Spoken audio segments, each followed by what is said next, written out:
असं म्हणतात या दुनियेमध्ये आपलं मन हे खूप शक्तिशाली आहे। अगर किसी चीज़ को तुम पूरे मन से चाहो तो तुम उसे हासिल कर सकते हो, असं माझं नाही, सर्व महापुरुषांचं म्हणणं आहे। पण जर हे सत्य आहे तर आपण जे मनापासून मागतो ते आपल्याला का बरं नाही मिळत? कोणत्याच माणसाला दुःख मागायला आवडणार आहे का? पण तसं असतं तर तो दुःखी राहिला नसता।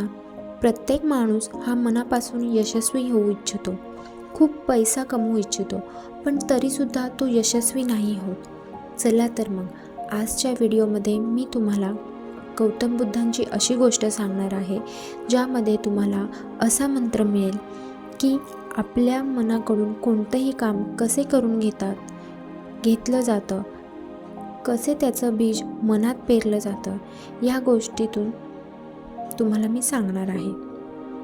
तसेच या गोष्टीतून तुम्हाला लॉ ऑफ अट्रॅक्शन म्हणजेच आकर्षणचा नियम कसा काम करतो हेही सांगितलं जाईल। गोष्ट छोटी आहे पण खूप इंटरेस्टिंग आहे। एका माणसाच्या लाईफमध्ये फक्त दुःख आणि दुःखच असते। तो जे काम करेल त्यात त्याला नुकसान व्हायचे, घरी आला की घरच्यांमध्ये भांडण नसायचे, कोणाकडून काही मदत मागितली की कोणी मदत करत नसायचे।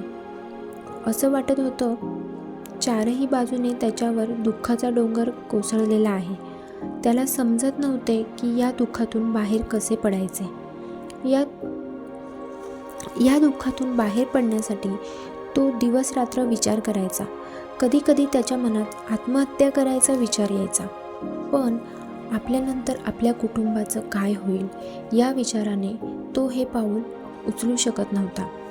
त्याने खूप विचार केल्यानंतर एका दिवशी निर्णय घेतला, आता काहीही झालं तरी चालेल, पण मी या दुःखातून बाहेर येणार। त्यासाठी मला कितीही मेहनत करावी लागली तरी चालेल। एका दिवशी त्याने असेच आपल्या मित्राला विचारले की मी माझे जीवन कसे सुधारू? त्याच्या मित्राने सांगितले, तू कुठल्या तरी साधूकडे जा, त्यांच्याकडे असे मंत्र असतात ज्याने तुझं पूर्ण दुःख संपून जाईल, तुझं जीवन आनंदाने भरेल, तुझ्या घरी लक्ष्मी नांदेल। फक्त तू अशा साधूला शोध, तुझं काम होऊन जाईल। ही गोष्ट त्या माणसाच्या मनात घर करून गेली। तेव्हापासून त्याला जिकडे जिकडे साधू असल्याची माहिती मिळे तो तिकडे जाई। त्या साधूला तो त्याची सर्व व्यथा सांगायचा आणि म्हणायचा, बाबा माझी सगळी दुःख दूर करा, मी तुम्ही जे म्हणेल ते करेल, फक्त माझं जीवन सुधारा, मी तुमच्या पाया पडतो। काही बाबा त्याला काही टोने टोटके करायला सांगून त्याच्याकडून दान दक्षिका घ्यायचे। त्यांच्या सांगण्यावरून तो खूप टोने टोटके करायला लागला, तरी त्याची दुःख संपली नाहीत, घरात सुख शांती आली नाही। याच्या उलट त्याच्या जीवनात आणखी दुःख आलं, तो खूप दुःखी झाला। पुन्हा एके दिवशी त्याच्या दुसऱ्या मित्राने सांगितलं, तू ब्राह्मणाला बोलवून घरात शांती करून घे, घरात कुठली वाईट ऊर्जा असेल तर ती निघून जाईल। त्या मित्राच्या सांगण्यावरून त्याने तोही उपाय केला। त्या शांतीसाठी त्याला खूप सारे पैसे मोजावे लागले, ते सुद्धा त्याने उधार घेतले होते। आता त्याच्याजवळचे सर्व पैसे संपले आणि त्याच्या जीवनातील दुःख वाढतच गेलं। अशा प्रकारे या उपायांचा पण काहीच फरक पडला नाही, तो खूप खचून गेला। मग त्याला एका दिवशी अशा बाबाबद्दल कळालं जे समस्येचं समाधान सांगण्यासाठी कोणतेही पैसे वा दान दक्षिणा घेत नाही। तो लगेचच त्या बाबांना भेटायला निघाला। तिथे पोहोचल्यावर त्याने पाहिलं ते बाबा ध्यान करत होते, म्हणजेच गौतम बुद्ध। तो तिथे थांबून बाबांनी ध्यानामधून बाहेर येण्याची वाट बघू लागला। थोड्याच वेळात बाबांनी डोळे उघडले आणि समोर एक दुःखी आणि निराश माणसाला पाहिले। बाबांनी क्षणाचाही विलंब न करता त्या माणसाला विचारलं, बोल बाळा, इथे कशासाठी आला आहे? तो म्हणाला, बाबा, मी माझ्या आयुष्याला खूप कंटाळलो आहे. मला माझ्या आयुष्यातील दुःख दूर करायचे आहे. मी यासाठी खूप उपायही केले, पण मला कुठलेच समाधान मिळाले नाही. तुम्ही माझी शेवटची आशा आहात. मला यातून बाहेर काढा बाबा, असे म्हणून तो रडू लागला. बाबांना त्याची अवस्था बघून खूप दया आली. ते म्हटले, रडू नको बाळा, सर्व काही ठीक होईल. पण तुला एक सांगतो, दुःखांना दूर करण्यासाठी मंत्र असेच मिळत नाहीत. त्यासाठी काही करावं लागतं. तू करू शकतोस? तो माणूस म्हणाला, हो बाबा, मी करेल. जेवढी दक्षिणा पाहिजे तेवढी मी देईल. मी कुठून पण पैसे आणेल. फक्त मला यातून बाहेर काढा. बाबा म्हणाले, ठीक आहे, पण अरे वेड्या, मला यापैकी काहीही नको. मी निस्वार्थी आहे. तर ऐक आता. घरी जाताना तुझ्या मनात मी सुखी आहे, मी सुखी आहे हे सतत म्हणत जा.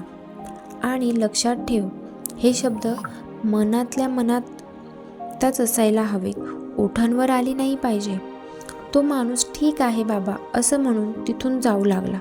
तेवढ्यात बाबांनी मागून आवाज दिला, बाळा, एक गोष्ट लक्षात ठेव, हा मंत्र उच्चारताना तुझ्या मनात माकडाचा विचार नाही आला पाहिजे. तेव्हाच हा मंत्र काम करेल. तो माणूस ठीक आहे बाबा असं म्हणून निघून गेला. मी सुखी आहे, मी सुखी आहे असे म्हणत तो थोडेच पावले पुढे गेला तर त्याच्या मनात माकडाचा विचार आला आणि झटकन गेला पण. त्या माणसाने विचार केला, आजपर्यंत मला माकडाचा विचार आला नाही आणि आता मला माकडाचा विचार का येत आहे? त्याने पुन्हा मी सुखी आहे, मी सुखी आहे मंत्र म्हणायला सुरुवात केली. आणि पुन्हा एकदा त्याला माकडाचा विचार आला आणि यावेळेस तो त्या विचारातच गुंतून गेला आणि मंत्र म्हणायचं विसरून गेला. थोडा वेळ गेल्यानंतर त्याला आठवलं, अरे, आपण मंत्र म्हणत होतो. त्याने पुन्हा सतत मंत्र म्हणायला सुरुवात केली आणि थोड्याच वेळात त्याच्यासमोर माकड आले आणि तो पुन्हा माकडाचा विचार करायला लागला. जसा तसा तो घरी पोहोचला आणि घरी येऊन तो बायकोला म्हणाला, माकडीने, मला खायला माकड दे. क्षणातच त्याला समजले तो काय बोलला आणि तो स्वतःचेच केस ओढायला लागला, भिंतीवर डोकं आपटायला लागला की हे काय झालंय मला, मी का असा बोलतोय, सारखा सारखा माकडाचा विचार का येतोय. तो रात्रभर झोपला नाही आणि सकाळी उठून पहिला त्या बाबांकडे गेला. त्यांच्या पायावर डोकं ठेवून म्हणाला, बाबा, हा काय चमत्कार आहे. आजपर्यंत माकडाचा विचार माझ्या मनात कधीच आला नाही, पण तुम्ही सांगितल्यापासून मला जिकडे तिकडे माकड दिसत आहे. तो म्हणाला, मला तुमच्या मागे पण माकड दिसत आहे. बाबा हसायला लागले आणि म्हणाले, बाळा, हे मनाचं जाळं आहे, ज्याला समजून घेणं एवढं सोपं नाही. माकड तर पहिल्यांदा तू येताना पण तुझ्या रस्त्यात येत होतं. जेव्हा तू पहिल्यांदा मला भेटायला आला तेव्हासुद्धा हे माझ्या मागचे माकड माझ्या मागेच होतं. तेव्हा ते तुला दिसलं नाही का? बाळा, ज्या गोष्टीपासून आपण पुढे पळत असतो ती गोष्ट आपल्याच मागे धावत असते. ज्या गोष्टीपासून आपल्याला सुटका हवी असते त्याच गोष्टीला आपण जाणते अजाणतेपणे मनात घट्ट धरून ठेवलेलं असतं. आपण जेवढं तिच्यापासून लांब जाऊ बघतो तेवढंच खोलवर ती गोष्ट आपल्या अंतर्मनात जाते. बाहेरून तर आपण म्हणत असतो, मला सुखी व्हायचं आहे, मला सुखी व्हायचं आहे, पण आपल्या मनात खोलवर दुःख असतं, आपल्या विचारात दुःख असतं.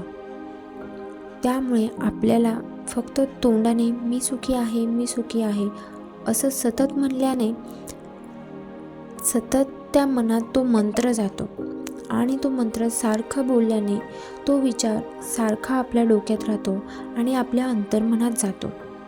झोपताना, झोपेतून उठल्यावर, खाताना, पिताना, जेव्हा तू रिकामा असशील तेव्हा हा मंत्र सतत म्हणायचा.